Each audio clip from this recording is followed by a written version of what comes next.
Welcome all of you to my video. This video we are going to see chapter 2 numbers and sequences exercise 2.2 sixth sum. Find the LCM and HCF of 408 and 170 by applying the fundamental theorem of arithmetic. So fundamental theorem of arithmetic na ஒண்ணுமே இல்ல எல்லா எந்த number composite நம்பரா இருந்தாலும் அத நம்ம primes உடைய ப்ராடக்ட்ல express பண்ணக்கூடியது தான் fundamental theorem of arithmetic. So இத நம்ம சால்வ் பண்ணுவோம். LCM and HCF கற்றுக்கோங்க. So LCM HCF னா எல்லாருமே தெரியும். HCF னா highest common factor, LCM னா least common multiple. So first நம்ம என்ன பண்ணோம்னா இது ரெண்டு ப்ரைம் ஃபேக்டரைசேஷன் எடுக்கணும். ஸோ 408 நான் ஃபஸ்ட் எடுக்கிறேன். 408 எடுத்திங்கன்னா 204 வரும். ஸோ இதை மறுபடியும் 12 டிவைட் பண்ணிங்கன்னா உங்களுக்கு வந்து 102. தென் அகைன் 12 டிவைட் பண்ணிங்கன்னா 51. ஸோ 51 3 டிவைட் பண்ணலாம். ஸோ 17 வரும். 17 இன்றைக்கி ஒன்று பண்ண முடியாது. ஸோ 17 1 ஆயிரும். ஸோ இதுதான் உங்களுக்கு வந்து 408. இப்போ 170 பாருங்கள். 170 வந்து 2 வரும். தென் 85 வரையும். ஸோ 2 டிவைட் பண்ணி 85 கிடைக்கும். ஸோ 5 டிவைட் பண்ணிங்கன்னா மொத்தம் 3 பேலன்ஸோடு 7 உங்கள் 35 வரைக்கும். ஸோ இது ஒரு 1 இங்கே ஒரு 17. ஸோ 17 டிவைட் பண்ண முடியாது 1. ஸோ நம்ம அதை எழுதிட்டோம். ஸோ இப்போ 408ன்னு எழுதும்போது 2 power something into 2 power 3 into 3 power 1 into 17 power 1.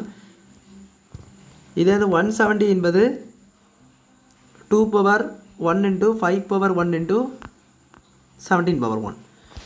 So இப்போ இது ரெண்டத்தையும் கம்பேர் பண்ணி நம்ம HCF கண்டுபிடிப்போம். ஸோ HCFனா ரெண்டத்தையும் கம்பேர் பண்ணி கண்டுபிடிக்க ரொம்ப ஈஸி. ஸோ இது ரெண்டத்துலேயும் உள்ள காமன் ஃபேக்டர்ஸில் எது சின்ன நம்பரோ அதை எடுத்துடணும். ஸோ ஃபஸ்ட்டு காமன் ஃபேக்டர்ஸ் எல்லாம் பாருங்கள். ஸோ 2 காமனாக இருக்குது. இதுலேயும் சின்ன நம்பர் வந்து 2 பவர் 1. ஸோ 2 அப்படி இருக்காங்க 2 பவர் 1. தென் 3 ரெண்டுத்தையும் காமன் இல்லை. ஸோ 3 விட்டுருங்க. 5 ரெண்டுத்துலேயும் காமன் இல்லை. ஸோ அதை விட்டுருங்க. 17 மட்டும் இருக்குது. ஸோ 17 வந்து 1 தடவை தான். ஸோ 17 அப்படி வந்துடும். ஸோ அப்படி பார்த்தீங்கன்னா 2 பவர் 17 2 இன்ட்டு 17 வந்து 34. ஸோ HCF வந்து 34. ஸோ நம்ம HCF கண்டுபிடிச்சிட்டோம். ஸோ இதில் ஒரு விஷயம் என்னென்னா LCM கண்டுபிடிக்கிறது ரொம்ப ஷார்ட்கட்டு. 2 வேஸ் இருக்குது. ஒன்று நீங்கள் இந்த நம்பர் வச்சு பெரிய நம்பர் வச்சே கண்டுபிடிக்கலாம்.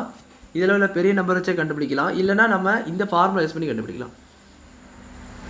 LCM into HCF is equal to product of 2 numbers. So நம்ம இந்த ஃபார்முலா வச்சு உங்களுக்கு சொல்லி தரேன். இதை சில இடத்துல உங்களுக்கு யூஸ் ஆகுதுனால நான் இப்படி சொல்லி தரேன் உங்களுக்கு. ஸோ LCMனால் தெரியாது அப்படி இருக்கட்டு. HCF நம்ம 34 கண்டுபிடிச்சோம். ஸோ அப்படி போட்டுக்கோங்க. ஸோ இப்போ வந்து ரெண்டு நம்பர்ஸ் என்ன தான் 408 and 170. ஸோ இப்போ நம்ம LCM கண்டுபிடிக்கணும். ஸோ அந்த 34 ரைட் ஹேண்ட் சைடு எடுத்துகிட்டு போங்க. So LCM is equal to 408 into 170 by 34. So இப்போ இதை டிவைட் பண்ண போகிறோம். இப்போ வந்து ஃபஸ்ட்டு 2 டேபிளில் கேன்சல் பண்ணுறேன். ஸோ அப்படியே 17 வரும். தென் இங்கே வந்து ஒரு 85 வரும். ஸோ நான் இதை கேன்சல் பண்ணுறேன். அது இருக்கட்டும். அது வந்து 10 டேபிளில் கேன்சல் பண்ணலாம். ஸோ இது வந்து 204 ஆயிரும். தென் இதை வந்து 110. ஸோ 10 கேன்சல் பண்ணுறது கீழே 1 ஆயிரும். ஸோ 204 இன்ட்டு 10ன்னு வந்துடும். ஸோ 204 இன்ட்டு 10 என்னன்னு கேட்டிங்கன்னா 2040. ஸோ நம்ம LCM கண்டுபிடிச்சிட்டோம். ஸோ HCF ஆஃப் 408 170 வந்து 34. LCM ஆஃப் 408 170 இஸ் வந்து 2040. ஸோ நம்ம ஃபண்டமெண்டல் தியரம் அரித்மெட்டிக் வச்சு இந்த ரெண்டத்தையும் கேட்டிருந்தாங்க. LCM HCM கேட்டிருந்தாங்க. HCFும் LCM கேட்டிருந்தாங்க. நம்ம அதை கண்டுபிடிச்சிட்டோம். அவ்வளோதான். இந்த சம் புரிஞ்சிருக்குன்னு நினைக்கிறேன். வீடியோ பிடிச்சிருந்தா லைக் பண்ணுங்கள், ஷேர் பண்ணுங்கள், சப்ஸ்கிரைப் பண்ணுங்கள். டவுட்ஸ் இருந்தால் கமெண்ட் செக்ஷனில் கேளுங்க. தேங்க்யூ.